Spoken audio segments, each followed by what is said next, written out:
Welcome to Rants TV. Hi guys, nandito po tayo ngayon sa kahabaan ng Marikina River. Please samahan niyo po ako mag-update dito sa ongoing construction ng flood control project. Ayan naman po ang side ng Circulo Verde, Barangay Bagumbayan, Quezon City. At dito naman po sa kabilang side ang Barangay Manggahan in Pasig City. Ito po yung update natin today, April 16, 2026.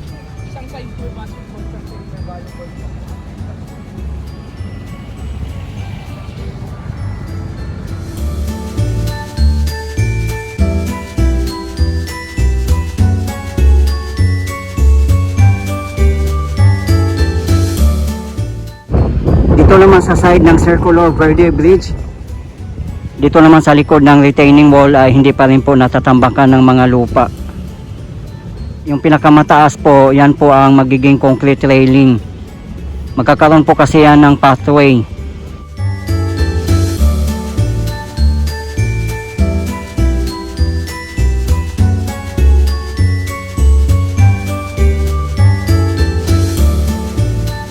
Ayan po ang magiging river walk. Siguro lalagyan pa po yan ng mga concrete railings or steel railings para safe po tayong dadaan dyan.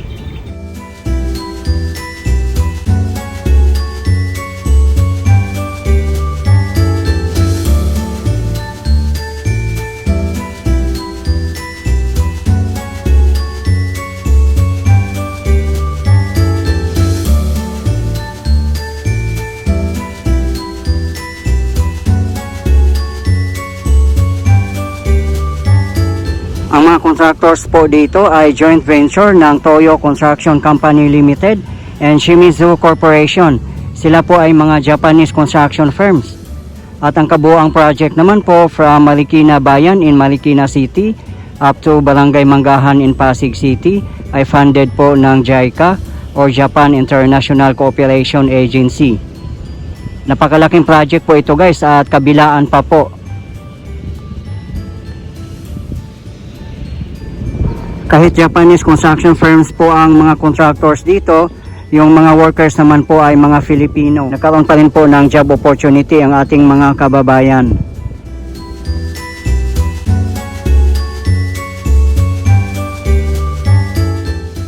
Dito na po tayo sa side ng Barangay Manggahan in Pasig City. Dito po ay almost done na rin po.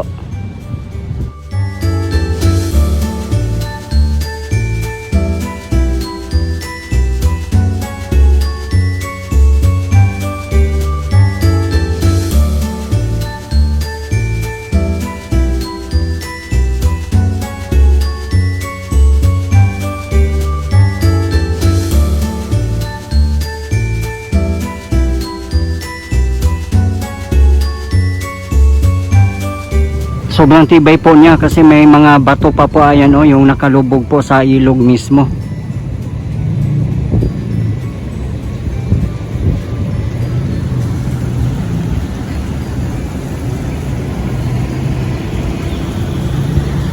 Mataas din po ang pader dito, siguro nasa 5 meters din po ang taas niya. Mas mataas pa po siya sa ground ng mga factory.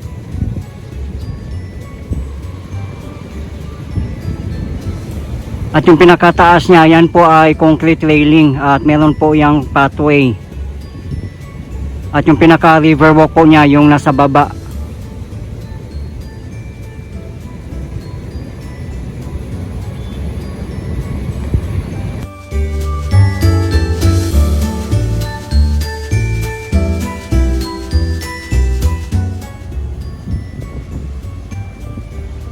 Doon naman po sa tapat natin, IF Manalo Bridge. Pupunta din po tayo doon guys pagkatapos po natin dito.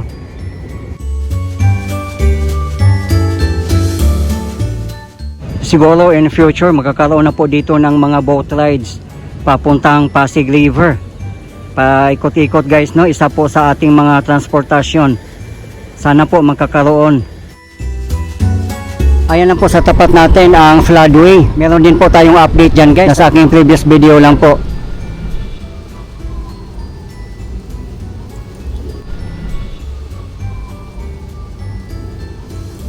At dyan naman po sa tapat natin ay Park Links at Bridgetown. full blast din po ang development doon at construction ng flood control project. Meron din po tayong update.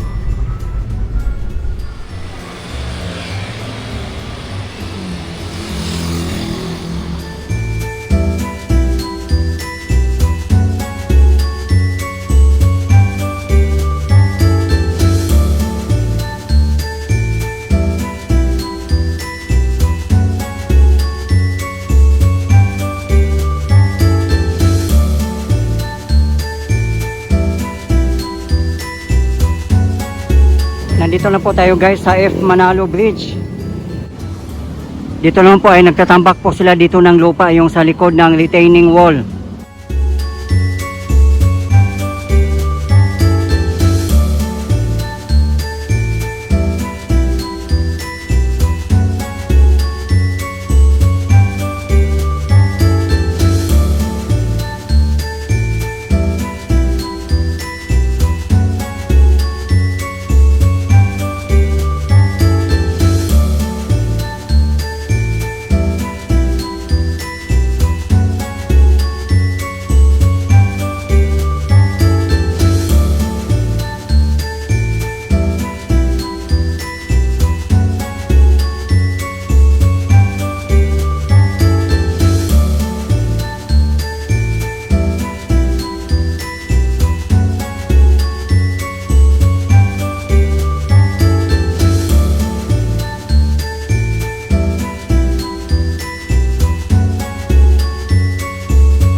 Ilan na lang po mga workers ngayon nandito kasi 5:30 PM na po. Naka-off na po siguro ang karamihan. Ayan po ang gamit nila ng mga pile sheets. May kasama pong I-beam yan. At ang haba po niyan I think nasa 20 feet. Kaya napakabaon po yan sa napakalalim. Ganon po katibay ang foundation niya guys.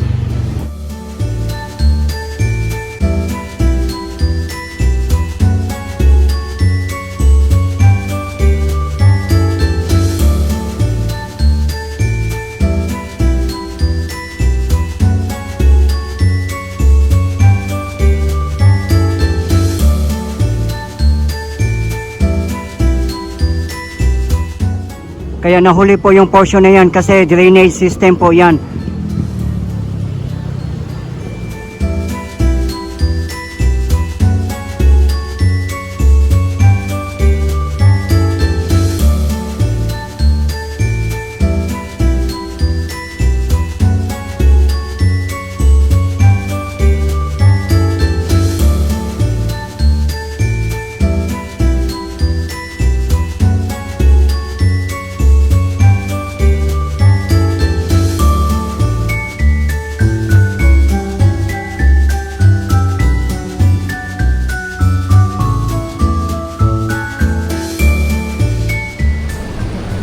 Napakaswerte po ng mga taga Pasig City, Quezon City, and Marikina City kasi hindi po tinipid ang kanilang flood control project. Kudos po sa national government, DPWH at sa lahat ng bumubuo ng flood control project dito sa kahabaan ng Marikina River. Kung matatapos na po yung kabuuan project, most likely hindi na po sila babahain. Napapanood naman po natin guys sa ating mga updates na napakaganda po ang kanilang flood control at napakatibay. Pang international standard po talaga. Nakaslow po ang retaining wall dito sa side ng Barangay Manggahan kasi pa-curve po ang river dito.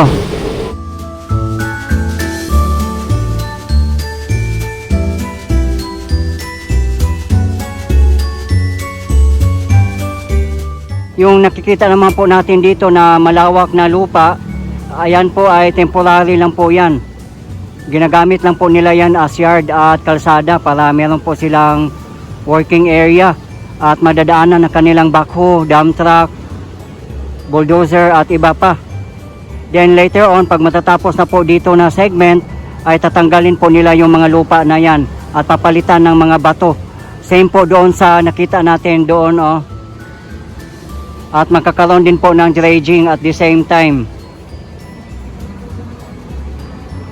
2 weeks ago, nag-update po tayo dito at hindi pa po nakarating dito. Ayan o, nandyan na po sila na area. Ginagawa po nila yung foundation ng retaining wall. Napakalalim po yan guys, kasi tingnan nyo naman po yung pile sheets. Nakabao na 20 feet ang taas.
Nandito lang po tayo sa kabilang side ng F. Manalo Bridge.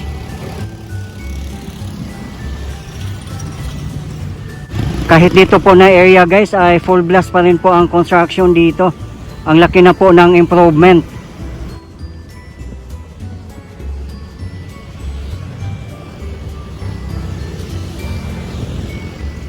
Doon lang po sa banataas natin ang segment ng Barangay Santolan and Barangay Bagumbayan sa may Eastwood area.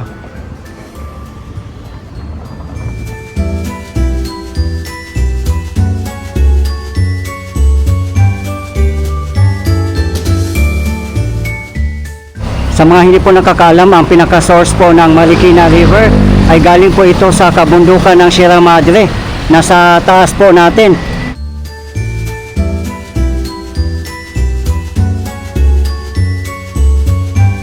Marami nga din pong nagko-comment sa previous video natin na nagkaroon na po ng soil erosion doon sa mga kabundukan natin, lalo na sa Sierra Madre. Kaya napupunta po dito sa ilog, kaya bumababaw po siya.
may nakapile na rin po na mga bato. Ang lalaki po, kaya sobrang tibay po niya.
Kung matatapos na po yung flood control project dito, ay pwede na po tayong mag-walking, biking, or jogging. Let's say, papuntang Marikina Bayan.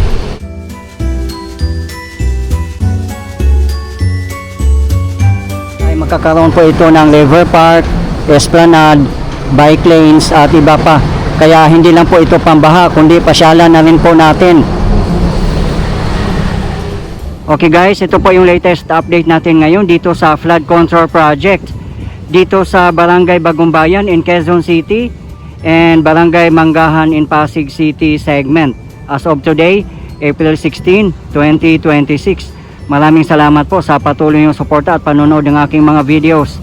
I really appreciate po, at hindi po ako magsasawang i-update kayo, lalong lalo na po sa mga government infrastructures. Mabuhay ang Pilipinas. Okay guys, thank you for watching and keep safe everyone.